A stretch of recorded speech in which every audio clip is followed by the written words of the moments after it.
दोस्तों, आध्यात्म चैनल में आप सभी का स्वागत है। आज मैं आपको बताऊंगी कि भगवान हमसे कैसे दोस्ती करते हैं और भगवान से मित्रता करने का सबसे अचूक और सरल उपाय क्या है। आज इसी के बारे में आपको मैं बताऊंगी। जब हम कृष्ण भगवान की सेवा करते हैं और उनकी पूजा पाठ करते हैं तो हम यही चाहते हैं कि भगवान हमारे घर में आए और हमारे साथ रहें, हमसे बातें करें। तो इसी के बारे में ये है कि जब हम कृष्ण को सबों से स्वभाव है और उनका कोई विशिष्ट मित्र नहीं होता है, और तो फिर वो उन भक्तों से विशेष रुचि क्यों लेते हैं जो उनकी दिव्य सेवा में सदैव लगे रहते हैं और उनकी सेवा, प्यार, भावना और जो उनकी रुचि का भोजन है, जो उनको खिलाता है, जो उनके प्रेम पूर्वक उनकी पूजा करता है और भाव से करता है, तो श्री कृष्ण भगवान उनके साथ हमेशा रहते हैं। जब भेदभाव उनके पास नहीं है तो सहज है कि इस जगत में हो सकता है कि कोई व्यक्ति अत्यंत उपकारी हो, किंतु तो भी वह अपने संतानों से विशेष रुचि लेते हैं।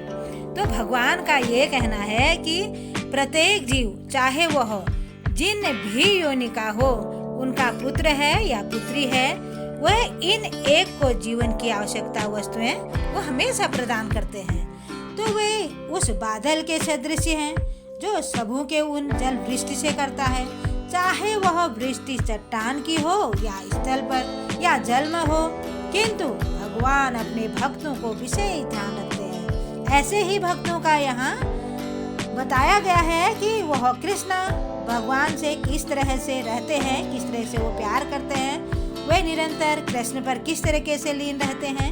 आपको कृष्ण भगवान से किन शब्दों से बताते हैं कि जो लोग ऐसे भावना से उनकी पूजा पाठ करता है, उनके साथ रहता है, वह सजीव अध्यात्मवादी होते हैं। और उनकी इन स्थिति में भगवान यहाँ स्पष्ट रूप से कहते हैं, मयि ते, अर्थात मुझ में फलतः भगवान है।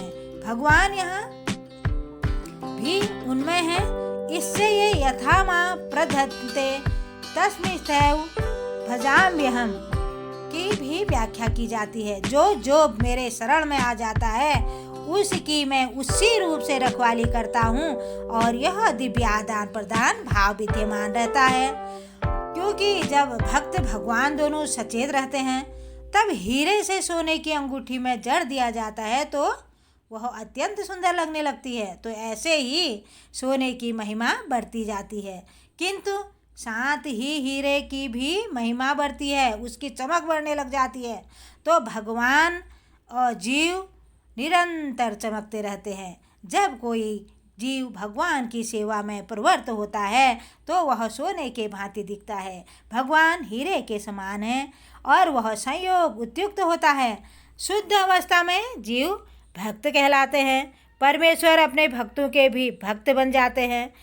अगर हम इसी में भगवान और भक्त का आदान प्रदान का भाव नहीं रखें तो सतगुणवादी दर्शन ही हमें हो जाते हैं।